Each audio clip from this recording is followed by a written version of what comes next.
Wholeness and welcome. This is Josh, Integrating Presence, Inner Skilled. And today's event is called When Everyone is Against You, Feels Real, but Not True Strategy. Or the strategy of feels real, but not true. In the description, hopefully you've never experienced the feeling of everyone seeming to be against you. Of course, it is possible to feel this way, but it is obviously not true. And I plan to use this as a springboard to explore the perceptual strategy of it feels real, but it is not true. We may also do some reflective exercises to see how this approach may work with past events and contemplate how to implement it now and going forward. And with that, let's just close our eyes and take 3 conscious breaths. That we can be more in a heart and mind space to receive and for me to transmit. So every moment of the inhale to the top of the pause of the inhale, start of the exhale, on through every moment of the exhale, and then the pause until the body wants to breathe in again, repeat. It's okay if you do more than 3. Also notice any obvious areas of tension and tightness and allow them to relax, invite them to relax.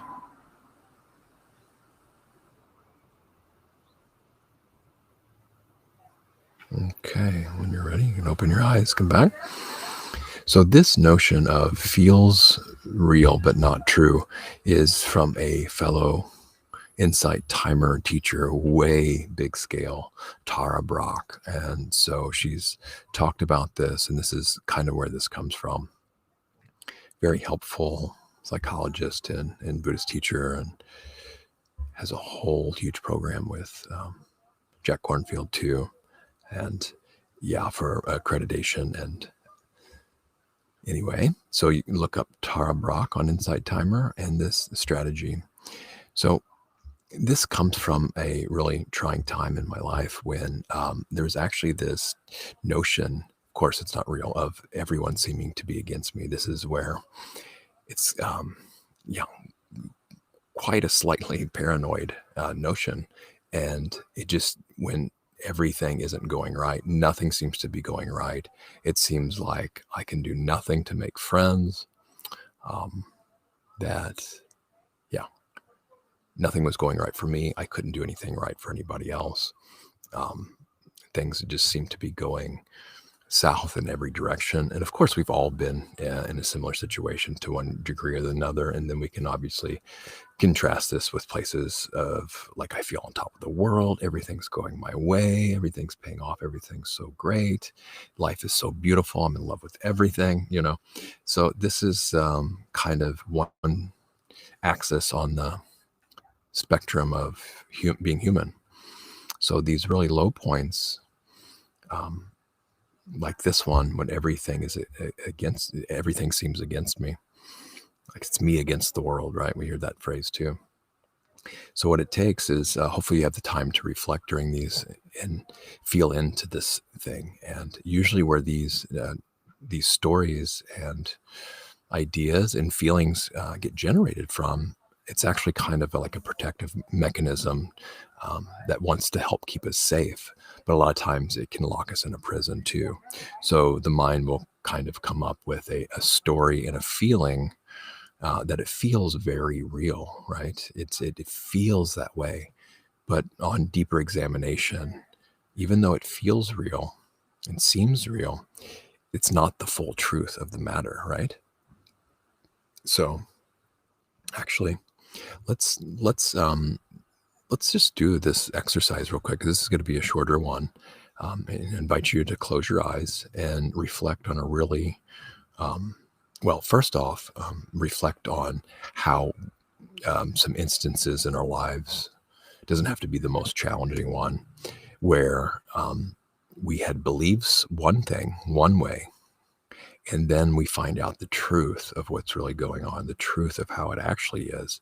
And then all of a sudden that belief or the way I felt completely changed just from knowing the truth. Or started to transition how I changed or how you changed just from the mere fact of knowing what was really happening. And what we thought was going on, what we felt was going on, was confronted with something else we didn't know about and how that had an impact.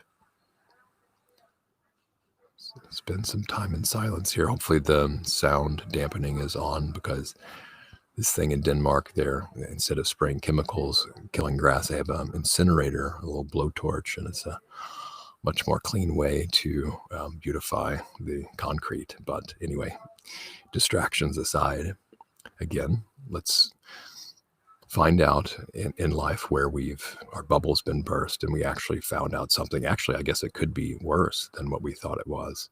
So we can use that negative thing too, if need be, to find out what we thought and felt was the case. Then we found out the truth, and it changed.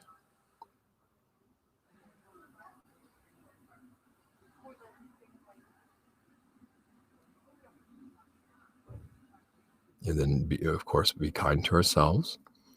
And we realize that, yeah, we can't know everything all the time. There's so much deception and misunderstanding and misinterpretations on our parts, on society's part. So meeting it with kindness and comparing compassion and a resolve to know what's really going on, but in order for our long-term welfare and happiness, not as a power play or to get back at someone or to leverage it for something that's not helpful and skillful. And then we can reflect on, recall a time in our lives where it's been a challenge for us, and we thought things like, oh, nobody will ever love me, nobody likes me, I can never do anything right. And how the story, this story that the mind will create, it feels real, right? It really feels that way. And we can feel into that in the body.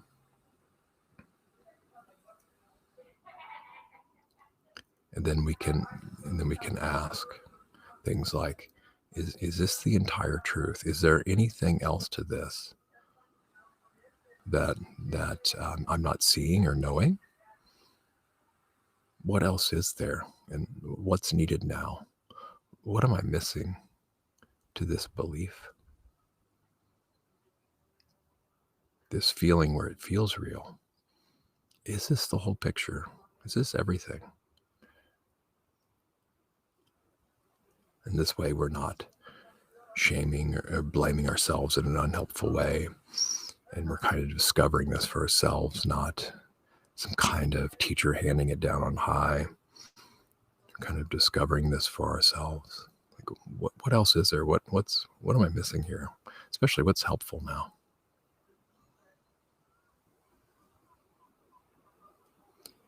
A lot of times we get locked into, oh, this seems like it's going to last forever. It's going to be like this for a really long time. But as we know, that's not the case. Everything changes.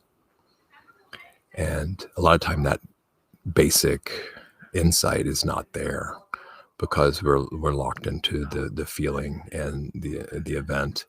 And we forget, at least I know for myself, that it doesn't seem like it's going to stop, right? It's so, don't even think that's an option. And this is very common to really not have this availability to know this insight that it will change, and then how to be with it until it changes for the better. You can draw on your future wisdom too, of how, if you keep practicing and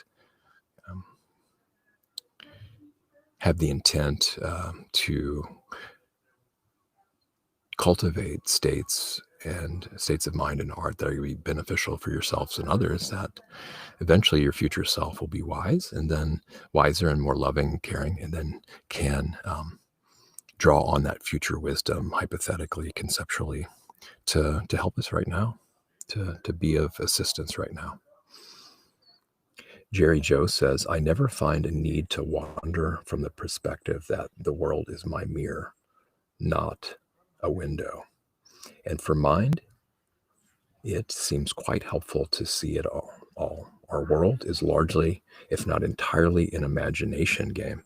Well, Jerry Joe, this is really helpful. I want to ask you if you feel comfortable sharing still here. It says, never find a need to wander from that perspective. I want to know how you is there anything you actively do to keep that in place? Or is it just kind of the wisdom from that has benefited so much that it's now kind of, I don't know, you could say default mode of baseline perception? And if you want to expand on that, I would love to hear that too. The world is my mirror, not a window. We have this teaching that, the world mirrors back to us kind of what we need to see and work on as a kind of a reflection of ourselves. And, the thing where this could go into, I think the unhelpful end is that I'm constantly seeing negative things. And then use it as an excuse to beat myself up. Okay. Oh, I see that. That means I must be doing something wrong. I'm seeing this negative thing in the world, so that must mean I'm doing something wrong.